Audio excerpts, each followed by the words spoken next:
ನೇಪಾಳದಲ್ಲಿ ಡಿವಸ್ಟೇಟಿಂಗ್ flash flood ಆಗಿ ಸುಮಾರು 150 ಜನ ಸಾವನ್ನಪ್ಪಿದ್ದಾರೆ. 800ಕ್ಕಿಂತ ಜಾಸ್ತಿ ಜನ ಮಿಸ್ಸಿಂಗ್ ಆಗಿದ್ದಾರೆ. ಅದರಲ್ಲಿ ಸುಮಾರು 200 ಜನ ಭಾರತೀಯರೇ ಮಿಸ್ ಆಗಿದ್ದಾರೆ. ಆಗಸ್ಟ್ 26ನೇ ತಾರೀಕು ನೇಪಾಳ ಮತ್ತೆ ಟಿಬೆಟ್ ಬಾರ್ಡರ್ ಹತ್ರ ಸಡನ್ ಫ್ಲಾಶ್ ಫ್ಲಡ್ ಆಯಿತು.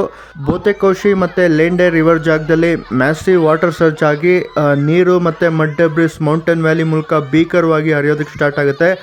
ಇದರಿಂದ ನದಿ ದಡದಲ್ಲಿರುವಂತಹ ಮನೆಗಳಿಗೆ ಮತ್ತು ಕಟ್ಟಡಗಳಿಗೆ ನೀರು ನುಗ್ಗಿಬಿಟ್ಟು ಸುಮಾರು 150ರಿಂದ 200ಕ್ಕೂ ಹೆಚ್ಚು ಜನ ಸಾವನ್ನಪ್ತಾರೆ. ನೇಪಾಳದ ರಸುವಾ, ನುವಾಕೋಟು, ದಾಡಿಂಗ್ ಮತ್ತು ಡೌನ್ ಸ್ಟ್ರೀಮ್ ಏರಿಯಾಗಳಾಗಿರುವಂತಹ ಗೋರ್ಖಾ, ಚಿತ್ವಾನ್, ತನಹು ಮತ್ತು ನಾವಲ್ಪರಾಸಿ ಅನ್ನೋ ಹೆಚ್ಚು ಜಾಗಗಳು ಈ ಒಂದು ಫ್ಲಾಶ್ ಫ್ಲಡ್ ಅಫೆಕ್ಟ್ ಆಗಿರುವಂತಹ ಜಾಗಗಳು. ಈ ಸಡನ್ ಫ್ಲಾಶ್ ಫ್ಲಡ್ ಇಂದ ನೇಪಾಳದ ರಸ್ತೆಗಳು, ಬ್ರಿಡ್ಜ್ಗಳು, ಹೌಸ್ಗಳು, ಹೈಡ್ರೋ ಪವರ್ ಪ್ರಾಜೆಕ್ಟ್ಸ್ ಮತ್ತೆ ಬಾರ್ಡರ್ ಇನ್ಫ್ರಾಸ್ಟ್ರಕ್ಚರ್ಗೆ ತುಂಬಾನೇ ದೊಡ್ಡ ಪ್ರಮಾಣದಲ್ಲಿ ಡ್ಯಾಮೇಜ್ ಆಗಿದೆ. ಇಲ್ಲಿವರೆಗೂ ಸುಮಾರು 157 ಜನ ಕನ್ಫರ್ಮ್ ಡೆತ್ ಆಗಿದ್ದು, ಇದರಲ್ಲಿ 800ಕ್ಕೂ ಹೆಚ್ಚು ಜನ ಮಿಸ್ಸಿಂಗ್ ಆಗಿದ್ದಾರೆ ಅಂತ ರಿಪೋರ್ಟ್ಸ್ ಹೇಳ್ತಾ ಇದೆ. ನೇಪಾಳದ ಈ ಸಡನ್ ಫ್ಲಾಶ್ ಫ್ಲಡ್ ಇಂದ ಭಾರತದ ಬಿಹಾರದ ಬಾರ್ಡರ್ ಏರಿಯಾಗಳಿಗೂ ಒಂದು ಅಲರ್ಟ್ ಘೋಷಣೆ ಮಾಡಿದ್ದಾರೆ.